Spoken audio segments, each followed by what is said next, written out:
নমস্কার বন্ধুরা, পারমিতার খানা খাজানার নতুন আরেক পর্বে আপনাদের সকলকে স্বাগত জানাই। আজ আমি একটা নিরামিষ রেসিপি নিয়ে হাজির হয়ে গেছি, তাও আবার বেগুনের রেসিপি। আমার অনেক বন্ধু আছেন হয়তো বেগুন পছন্দ করেন না, কিন্তু বেগুনের এই রেসিপিটা একবার বানিয়ে দেখবেন, আপনারাও কিন্তু বেগুন খাওয়া স্টার্ট করে দেবেন। তা হলো দই বেগুন। এই দই বেগুন রেসিপিটা নিরামিষ হলেও এটা স্বাদও হয় যেমন খুব সুন্দর, সেরকম দেখতেও হয় কিন্তু খুব সুন্দর।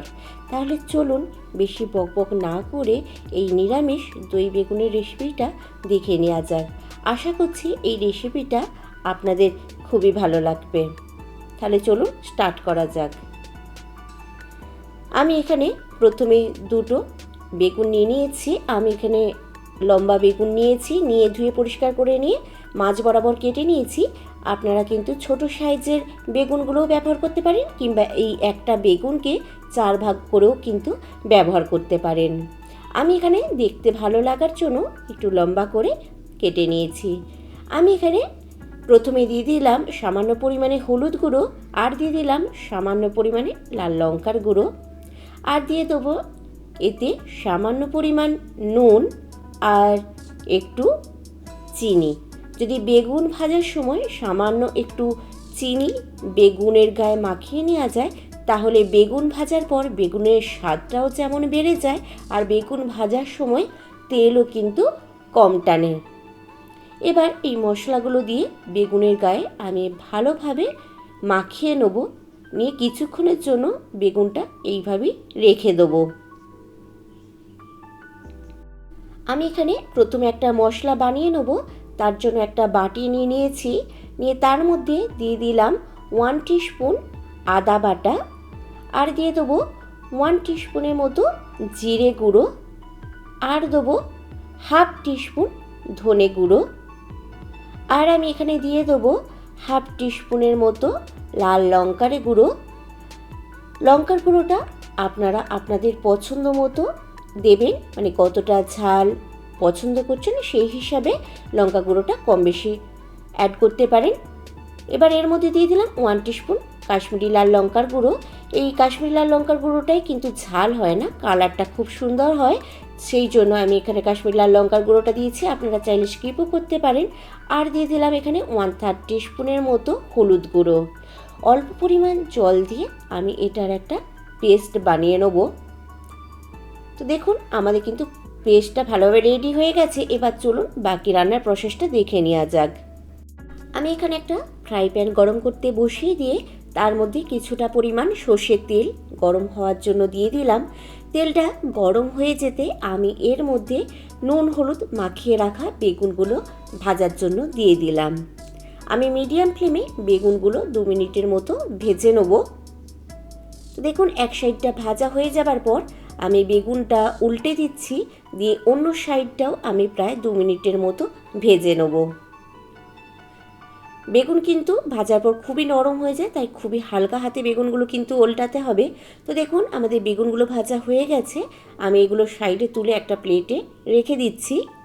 দিয়ে বাকি যেই তেলটা থাকবে আমি তাতেই রান্নাটা করে নেব। তো আমি প্রথমে এর মধ্যে দিয়ে দিলাম 2 লাল শুকনো লঙ্কা আর 1/2 টিস্পুনের মতো জিরে। এই লঙ্কা আর জিরেটা আমি কয়েক সেকেন্ড তেলের মধ্যে নাড়াচাড়া করে নিয়ে এর মধ্যে দিয়ে দেবো সামান্য পরিমাণে হিং। যদি কোনো নিরামিষ রান্নাতে হিং ব্যবহার করা হয় তাহলে কিন্তু রান্নার স্বাদটা অনেকটাই বেড়ে যায়। তো আমি হিংটা দেওয়ার পরও কয়েক সেকেন্ড তেলের মধ্যে নাড়াচাড়া করে নিয়েছি। এবার এর মধ্যে অ্যাড করে দিচ্ছি আমি আগে থেকে তৈরি করে রাখা মশলাটা। এই মশলাটা আমি তেলের মধ্যে ভালোভাবে নাড়াচাড়া করে মিশিয়ে নিয়ে আমি মশলাটা ভালোভাবে কষিয়ে নেব। তো এখানে আমি সামান্য পরিমাণ একটু জল দিয়ে দিলাম। যে বাটিতে মশলাটা ছিল সেই বাটিটা ধুয়ে আমি একটু জল দিয়ে দিলাম যাতে মশলাটা জ্বলে না যায়।